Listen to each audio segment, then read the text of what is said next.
How to change Apple ID profile picture. Hello everyone, this is Lisa from Create, Login and Delete. Now let's get started. Launch your Settings app. Here we go. At the very top you will find your Apple ID. Click on it. Now over here you will find your profile picture. Click on it. From here you can easily change your profile picture for Apple ID. Here you're gonna find different options.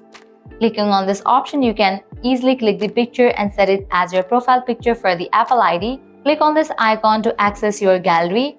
Likewise, click on this emoji option to set emoji as your profile picture. Click on this option to use text as your profile picture.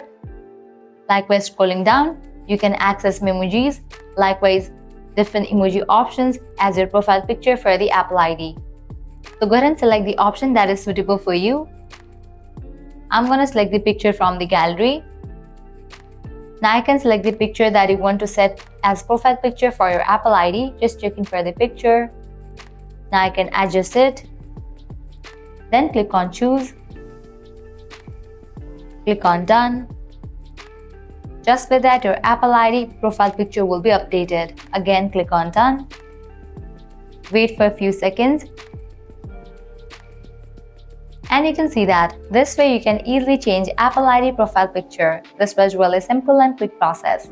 At the end, if you guys find this video helpful, smash that like button, share and subscribe to our channel. Thanks for watching.